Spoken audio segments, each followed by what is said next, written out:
Conference Finals.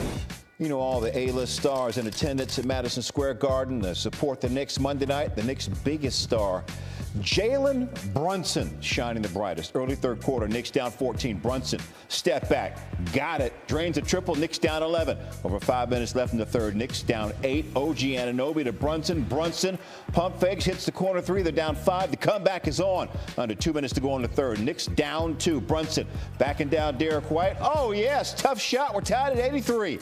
Knicks down 2 again, under 40 seconds to go. Brunson kicking to Anunoby. Got his feet set. Brunson, 18 points, 3 assists, 7 of 11 field goal shooting. Stephon Marbury's fired up. Knicks up 88-85 after 3. Mid-fourth quarter, tied at 102. Anunoby dribbles off the screen, and he connects from long distance. Knicks back up by 3. About 4 minutes to go. Brunson crossing up Al Horford. Oh, the contested jump shot. The lead is 9 for the kids from New York. Under 3 minutes to go. Knicks up 9. Brunson launching a step-back 3. Part of an 11-0 Knicks run down the stretch. MSG loving it. Here's how the crowd sounded after that shot.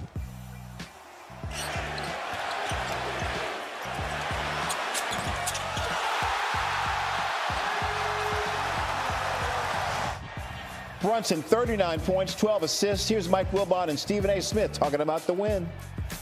Stephen A. Smith here with the Godfather himself, Mike Wilbon, in the aftermath of the New York Knicks victory over the Boston Celtics in Game 4. Why did the Knicks win this game? First of all, are you okay? I'm very okay. Your heart pumping normally again? I'm excited. I was worried about you to the finals, early in the fourth quarter. I hope so. He just skipped the whole round. I know. Stephen A., there was some really impressive things in this game. The Knicks knew they couldn't get down 20, and they didn't.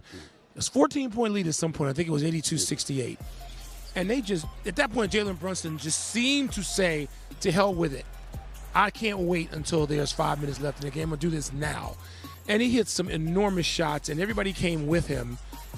And we'll get back to this, but we'd be remiss if we didn't start early mentioning the injury to Jason Tatum. I know there's an MRI tomorrow, which will determine the specifics, but it looked like a torn Achilles. It looked similar to what Kevin Durant. All the players at courtside, and there were a million of them. The players, security, everybody that was sitting courtside said it looked very, very similar to what happened with Kevin Durant in the NBA Finals for the Golden State Warriors against the Toronto Raptors. Sort of unanimous, and an awful place to be. Right.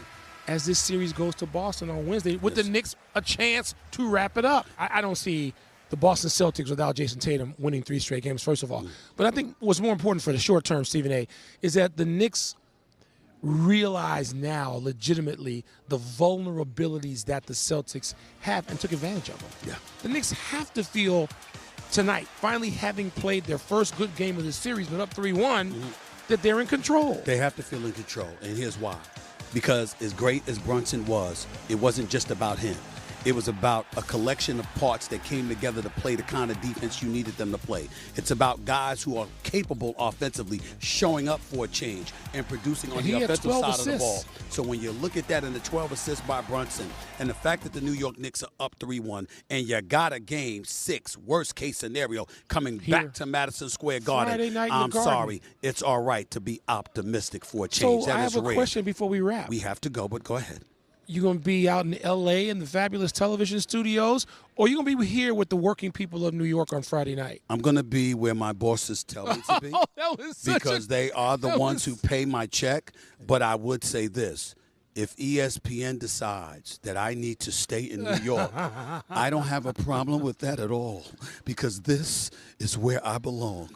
For the I man, would volunteer Mike to Wilbon, switch with you, but I'm having too much fun here. For yours truly, New York Knicks victorious in game. Ready for battle. How they showed up and they played defense collectively. Offensively, you had 4 different dudes scoring in double figures. This is what you expected from the New York Knicks. Not necessarily to win games, but to make it a grind and to make sure that the reigning defending NBA champions knew they were in a dogfight. For the first 3 quarters of games 1 and 2, you didn't see that. And then the Knicks miraculously came back from 20-point deficits. In Game 3, they got blitzed. And you know Boston, the best road team in the NBA, 5 games better than they were at home during this regular season, came into Madison Square Garden and bum rushed the New York Knicks. So you walked up in here, and that momentum, that vibe, that fervor, and everything that came with it for Game 3 at Madison Square Garden clearly dissipated to some degree coming into Game 4 because there were a lot of New Yorkers that were incredibly concerned.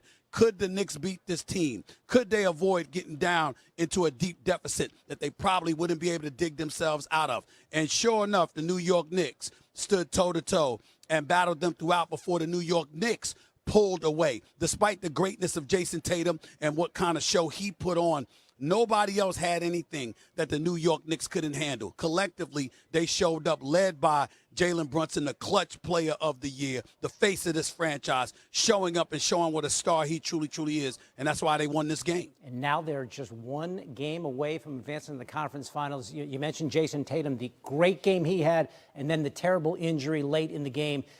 And so now the Celtics have to try to regroup and win 3 in a row, likely without their best player. What sense do you have of what this series is going to look like the rest of the way? Well, first order of business, we don't know what happened to him yet. A whole bunch of people are speculating courtside that it's a torn Achilles because it looked very similar to what happened to Kevin Durant years ago in the NBA Finals against Toronto. We hope that's not it, but everybody is of the mindset that's how it looked to the human eye, those of us near courtside watching what transpired to him. So we wish him nothing but the best. As it pertains to the Boston Celtics, Jalen Brown is getting paid $304 million for a reason. This kid Pritchard is sixth man of the year. Al Horford is a champion. Derek White and obviously Drew Holiday, they're champions. We know what they bring to the table, and you can't count them out. But it is safe to say that when you look at the New York Knicks right now going up against a Boston Celtics team without Jason Tatum, there is no question that the New York Knicks should win this series. You can't lose a 3-1 series lead, even to the reigning defending NBA champions, if they are devoid of their best player. The New York Knicks, if you can't close it out in Boston, you damn sure should be able to close it out at Madison Square Garden for Game 6. That is now the expectation for New Yorkers and New York fans everywhere. Wow, things have churned. That's for sure. To beat in the East semis, Brunson has 102 fourth-quarter points through 10 games of the playoffs, joining Kobe Bryant in 2001 and 2003 as the only players with 100 fourth-quarter points in his first 10 games of a playoff run. He got contributions. Karl Anthony Towns had 23 and 11. Mikal Bridges was 23, 7, and 4 steals. OG Anunoby had 20 points with 4 made threes. Mikal Bridges, the first 2 quarters combined, if you go look at the series, he has the first, second, and third quarter combined, he has 28 points. In the fourth quarter, he had 26. That's clutch. Jason Tatum was having a night of nights before he goes down. We don't want to speculate, but it did not look good. We'll see. They're going to get an MRI tomorrow, but when you crumble like that, and he was wailing, he was crying, and they got him back, they helped him off the court, and when they got him back to the locker room, they checked him in the tunnel, they got him in a wheelchair. So we think something seriously is wrong, but let's wait for the MRI, and I don't want to put that into the air. Knock on wood, hopefully everything turns out okay. But he had a night, and he had it going. 42 points, 8 rebounds, 4 steals, 4 assists, 2 blocks, 7 made threes. He got help from his guy, Derek White, with 6 of 12, 6 of 11 from 3, 5 of 7 from the free throw line. But Jalen Brown's got to be better. Jalen Brown's got to be better. He's shooting 38% from the floor, Joe and Ocho. He's shooting 22% from the 3. That's not good enough. You are a max player. You got to play like it. Jalen Brown is 29 of 77 from the floor. He's 7 of 31 from the 3. He has 14 turnovers with 13 assists. That's not good enough. No. And it was his turnover, not that it was a turnover, but Tatum tried to get the ball and he crumbled to the ground. It does look, the injury doesn't look good. Now, who knows? We know Tatum can catch fire, and he had it going in the fourth quarter. But the way the Knicks were playing, the way Brunson and Mikal Bridges couldn't miss, I don't know if even when Tatum was in the game, they was going to win that game, considering when got 37 in the third, they got 70 points in the second half. Yeah, when Tatum went down, I think they was already losing the game, even though he was playing. I think they was down by 5. They had got down by 5. The Knicks is just gritty, man. They've been like that, for quite some time, and they gritted out. They've been gritting out, playoff wins throughout this whole postseason. Nah, we didn't expect. I'm gonna be honest. A lot of us didn't expect for them to win this series. They won the first 2, then they opened our eyes. But man, when you have injuries of like it's going to be hard for Boston to be able to compete with these dudes.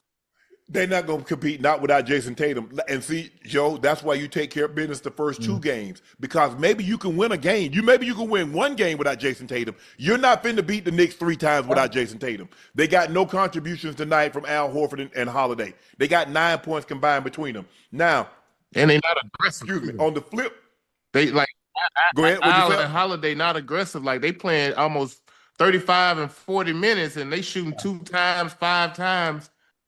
3 for 7. You got to get more production from those guys, man. Offensively, it's just somebody has to pick it up. Yeah. But it's hard to be aggressive when you're jacking up threes. They shot 48 threes. So how aggressive are you going to be if you're shooting that many threes? Because clearly you're not driving the basketball. You're not trying to get to the rim. Because look, Jason Tatum had 42. He had 3 of 3 from the free throw line. Al Horford shot 2 free throws. Holiday didn't shoot any. Derek White shot 7. Jalen Brown shot 6. Porzingis shot 6. So when you jacking up threes, Joe, I mean, I ain't finna foul you on no 3, even though they did foul Derek White once. As I'm watching the game, I seen Tatum get to the mid-range a few times. He made a few mid jumpers. They kind of got him going. Yes. I seen him make a few middies. Then he came down and made like 2 or 3 threes in a row. I said, oh, Lord. Yeah. So you know what that means, Joe. Yeah. For him to shoot 16 threes, Uncle Ocho, that's a lot of threes for one person. Man, I know he had it going. He was 7 for 16. But I mean, that's too many for me. I feel like him and Brown had the advantage throughout the whole series and using their big bodies to create space, score, get fouls, make plays, not only for themselves, but for their teammates. I thought they had been doing a pretty good job at that, but they look pretty stagnant out there. It's just like your turn, my turn. I think that's kind of why like Al and Holiday hadn't really got involved, because they switching the